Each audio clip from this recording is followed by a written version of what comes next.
Hello, everyone, and welcome back to Nocturnal Mysteries. Today, we're diving into a topic that's both fascinating and a little bit unnerving. We're talking about Ouija boards.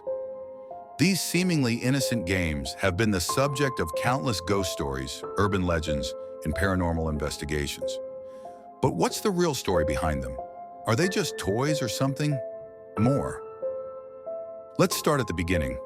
The Ouija board, also known as a spirit board or talking board, wasn't always associated with the occult. In fact, its origins are surprisingly commercial. In the late 19th century, spiritualism was all the rage. People were desperate to connect with loved ones who had passed. Clever entrepreneurs saw an opportunity. The first commercially available Ouija board was created by Elijah Bond in 1890 and later popularized by William Fuld, who marketed it heavily. It was sold as a parlor game, a fun and harmless way to communicate with the spirit world. But over time, the Ouija board's reputation shifted. It moved from being a harmless pastime to a tool for serious spiritualists and eventually a source of fear and dread. The stories started spreading. Stories of demonic possession, restless spirits, and unimaginable horrors unleashed by these seemingly simple boards. So, how do you actually use an Ouija board? Well, here are the basic rules. Rule number 1, the setup. You'll need a board, a planchette, the little pointer thing, and at least 2 people. Sit comfortably around the board, placing it on a flat surface, preferably a wooden table. Dim the lights, maybe light some candles to set the mood. Rule number 2, the intention. Designate one person as the leader to ask the questions. Make sure everyone is focused and respectful. Decide beforehand what you want to communicate with. Are you looking for a specific person or just general information? Rule number 3, the connection. Gently place your fingertips on the planchette. No pushing. Everyone should be touching it lightly. Establish a connection by asking, "Is anyone there?" Or, "Are there any spirits present?" Rule number 4, the communication. Ask clear, concise questions and wait patiently. The planchette should move towards letters, spelling out words, or towards yes, no, or goodbye. Rule number 5, the ending. Always say goodbye. This is crucial. Move the planchette to the goodbye space on the board and thank the spirit for communicating. This signals that the session is over. Rule number 6, respect the board. Never leave the planchette on the board when not in use. Store the board respectfully. Okay, those are the basic rules. But here are some recommendations for a safer and more productive experience. Recommendation number 1, grounding. Before you even touch the board, take a few moments to ground yourselves. Meditate, visualize a protective light around you, or simply take some deep breaths. Recommendation number 2, protection.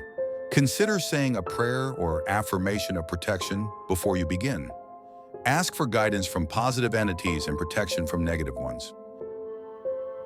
Recommendation number 3, screening. Be careful what you ask. Don't ask questions that could invite negativity like, "What's the worst thing that can happen to me?" Or, "Tell me about your death." Recommendation number 4, limit the session. Keep your sessions short and sweet. Don't push your luck or try to prolong the communication unnecessarily. Recommendation number 5, trust your intuition. If you feel uneasy, scared, or sense something negative, stop the session immediately. Recommendation number 6, don't use alone. Always use it with another person. Now for the part you've probably been waiting for, the scary stories. These are real-life accounts that have been shared online and investigated by paranormal researchers. I can't vouch for their absolute accuracy, but they're certainly chilling.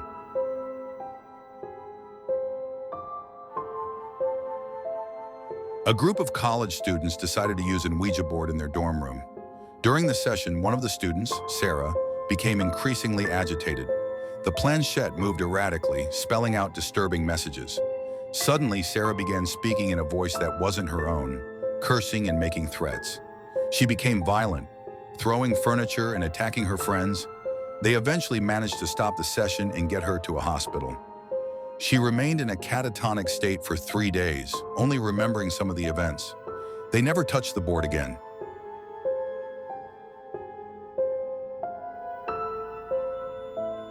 A family in the suburbs bought an antique Ouija board from a flea market.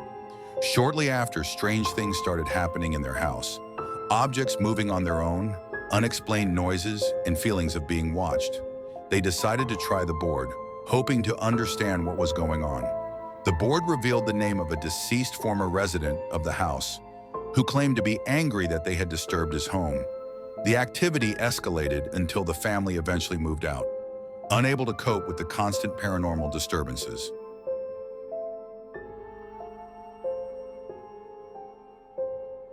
Two young sisters played with an Ouija board in their basement. They communicated with what they believed was a friendly spirit. However, over time, the spirit became increasingly demanding and controlling. It instructed them to keep secrets from their parents and to perform increasingly bizarre rituals. One night, the spirit told them to harm their younger brother. Terrified, they confessed everything to their parents, who immediately destroyed the board. The girls claimed that the spirit continued to haunt them for years afterward. So, there you have it. The history, the rules, and some truly unsettling stories about Ouija boards. Are they a gateway to the spirit world or just a product of our own subconscious minds? That's a question that continues to be debated. What do you think? Have you ever used an Ouija board? Do you believe in their power? Let me know in the comments below. And as always, thanks for watching. Don't forget to like and subscribe for more spooky content. Until next time, stay safe and maybe think twice before breaking out that old Ouija board.